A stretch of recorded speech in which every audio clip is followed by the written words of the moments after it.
जो मुगल काल की जो हिस्ट्री है, जी। उसमें जो अकबर का जिक्र है और औरंगजेब का जिक्र, तमाम लोगों का जिक्र है, उसके बारे में ये कहा जाता है कि दरअसल इस्लाम की दृष्टि से इतिहास को लिखा गया।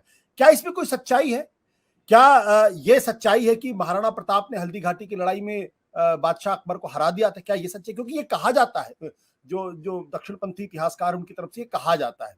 तो 2 सवाल, पहला सवाल है कि क्या मुगलों के इतिहास को लिखने में किसी तरीके का कोई बायस जो कांग्रेस समर्थक हिस्टोरियंस थे, या जो लेफ्टिस्ट हिस्टोरियंस थे, या जो कॉलोनियल हिस्टोरियंस थे, उनके मन में था? या और जानबूझ के जो जो हिंदू पक्ष था, या जिसको कहा जाता है हिंदू पक्ष, उसको इग्नोर किया गया? क्या ये सच्चाई है, या एक कंपोजिट हिस्ट्री लिखने की कोशिश की गई थी जो इनको पसंद नहीं है? ये जो आपने जो लास्ट कहा वही सच है कि जो हिस्ट्री लिखने की कोशिश थी कि ना वो इस्लाम की हिस्ट्री थी ना हिंदू हिस्ट्री। ये जो नोशन है कि एक पीरियड को आप एक धर्म के चश्मे से सिर्फ देखें, इस्लामिक पीरियड, हिंदू रूल मुस्लिम रूल, ये कॉलोनियल आइडिया है। ये सबसे पहले जेम्स मिल ने 19th सेंचुरी में कहा, उसके पहले कोई नहीं, उसके बाद भी कोई नहीं पीरियड्स को इस तरह से डिवाइड करता है। हम प्राचीन भारत की बात करते हैं, मध्यकालीन भारत की बात करते हैं, आधुनिक भारत की बात करते हैं। हम हिंदू पीरियड, मुस्लिम पीरियड, क्रिश्चियन पीरियड नहीं कहते हैं। ब्रिटिश रूल को हम क्रिश्चियन पीरियड नहीं कहते हैं, because religion was not the critical element. इनके सोच में सब कुछ रिलीजियस पॉइंट ऑफ व्यू से ही देखा जाना चाहिए। मुगल पीरियड को आप सिर्फ रिलीजन के थ्रू देखेंगे तो बिल्कुल कुछ भी नहीं समझ पाएंगे। अकबर का क्या रिलीजन था? वो अपने कोर्ट में डिस्कशन कराते थे between Hindu priest, Muslim maulvis, Christian priest, सबको बुला के, और एथेइस्ट, कि आप डिस्कस करो।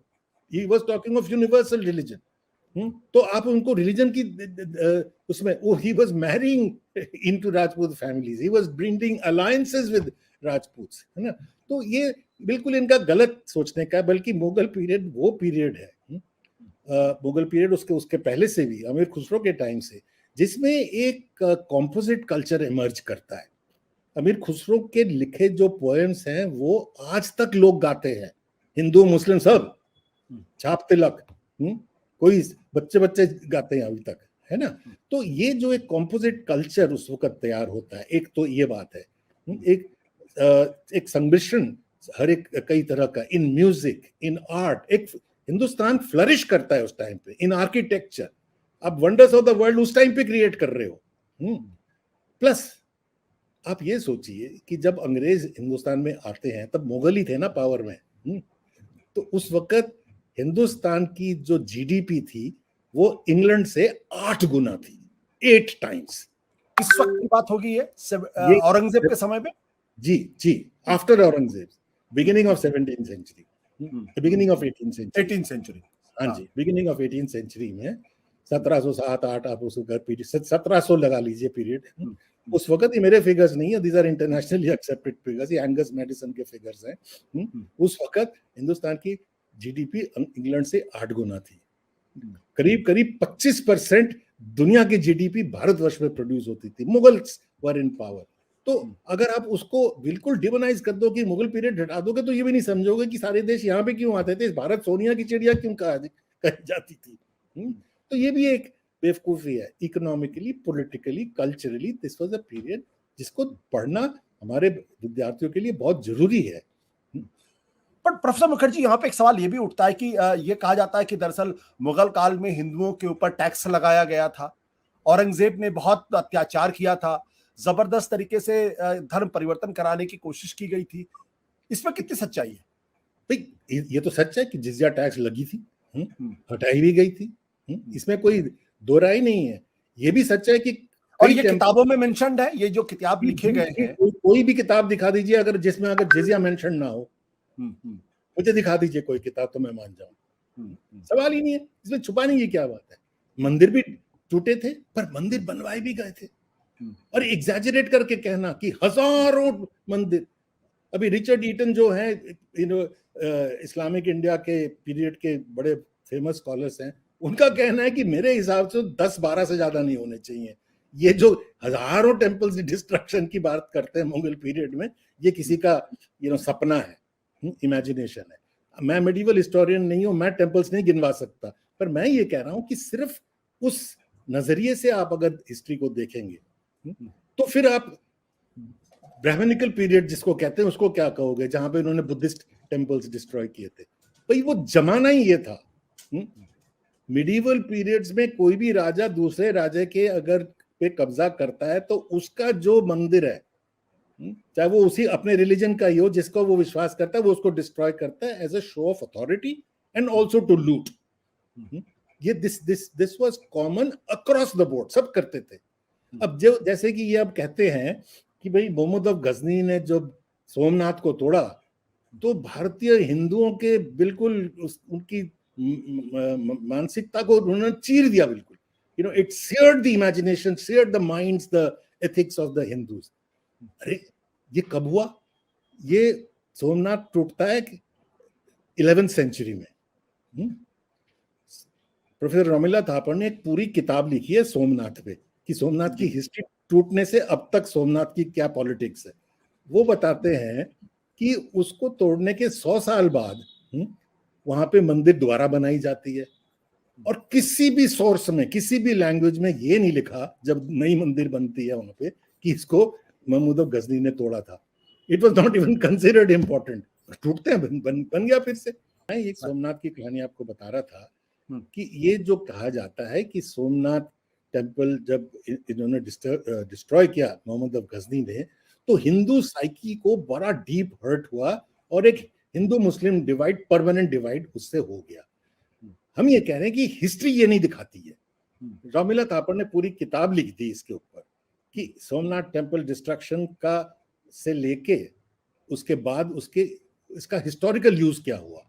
उन्होंने बताया कि उसको तोड़ने के 100 साल बाद वो टेम्पल फिर से बनाई जाती है, पर किसी भी सोर्स में ये जिक्र नहीं है कि मोहम्मद ऑफ गजनी ने इसको तोड़ी थी, because that was not important. क्योंकि ये रूटीन मैटर था कि कोई भी इन्वेडर आएगा, आपका जो प्लेस ऑफ वर्शिप तोड़ेगा, लूटेगा। पर उससे भी बड़ी महत्वपूर्ण बात है कि 200 साल बाद उसके, ये 11वीं शताब्दी में टूटती है, 200 साल बाद वहां पे उसी मंदिर के, सोमनाथ टेम्पल के एरिया के अंदर एक मुस्लिम ट्रेडर को परमिशन दिया जाता है कि आप यहाँ पे मॉस्क बनाइए। और ये टेम्पल प्रीस्ट भी एक्सेप्ट करते हैं, वहां का लोकल रूलर भी एक्सेप्ट करता है, पब्लिक भी एक्सेप्ट करती है, वहां के लोकल जो पब्लिक थी। तो कोई हिंदू मुस्लिम डिवाइड तो हुआ नहीं अभी तक। पहली बारी कब हुआ? 19वीं शताब्दी में ब्रिटिश पार्लियामेंट में एक अंग्रेज इसको रेज करता है कि सोमनाथ टेम्पल का जो डिस्ट्रक्शन है, that has created a deep divide in the minds of the Hindus and the Muslims. और उसको बीएस मुंजे पिकअप कर लेते हैं, और ये इनके जिसको कहते हैं ना वेपनाइजिंग ऑफ हिस्ट्री, इनके क्रिएशन ऑफ मेमोरी ऑफ मुसलमानों ने कैसे ओप्रेस किया, हिंदू साइकी कैसे हर्ट हुआ, आपने एक मेमोरी क्रिएट कर दी जो थी नहीं कभी। प्रोफेसर किसी ने बॉदर नहीं किया। क्या उस जमाने में सिर्फ हिंदुओं के धर्मस्थल तोड़े गए? क्या मस्जिदें भी तोड़ी गई थी उस जमाने में? क्या क्रिश्चियंस के भी जो कुछ थे उनको भी तोड़ा गया था? देखिए, मैंने जैसे कहा कि एक तो मैं ना प्राचीन ना मध्यकालीन भारत के इतिहास का एक्सपर्ट हूं, पर इतना तो सभी को पता है कि जो भी रूलर्स उस जमाने में आते थे या जाते थे, वो एक दूसरे के टेम्पल्स या प्लेसेस ऑफ वर्शिप को डिस्ट्रॉय करते थे, often to establish their authority और टू लूट। वो ये अगर हिंदू राजाओं के बीच में भी लड़ाई होती थी तब भी करते थे। हिंदू और बुद्धिस्ट इन्फ्लुएंस वाले एरियाज में होता था तो वो बुद्धिस्ट टेम्पल्स को बहुत डिस्ट्रॉय कर रहे हैं, इसके तो बहुत क्लियर एविडेंस है। पर इसका मतलब ये नहीं था कि सोसाइटी बिल्कुल रिलीजन के बेसिस पे डिवाइड हो गई थी। इसका कोई प्रूफ नहीं है, इवन इन औरंगजेब टाइम। बाकी मुगल पीरियड में तो है ही नहीं। औरंगजेब के पीरियड में भी उनके अपने सेनापति, उनके अपने मंत्री, उनके अपने रूलिंग क्लास में उनके अलायंसेस किनके साथ हो रहे हैं? वो हिंदू राजाओं के साथ अलायंसेस कर रहे हैं। अकबर हिंदू राजाओं के साथ अलायंस कर रहे हैं। औरंगजेब हिंदू राजाओं से अलायंस कर रहे हैं when he faces a Sikh revolt.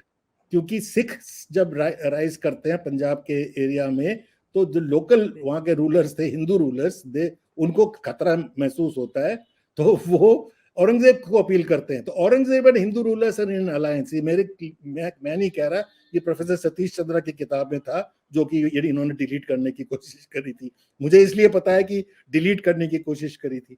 ये जो इन्होंने इस बार अब करी है डिलीट करने की कोशिश, उसका ये तो फायदा है कि हर एक बच्चा पढ़ लेगा कि गांधी जी के हत्या के पीछे कौन थे।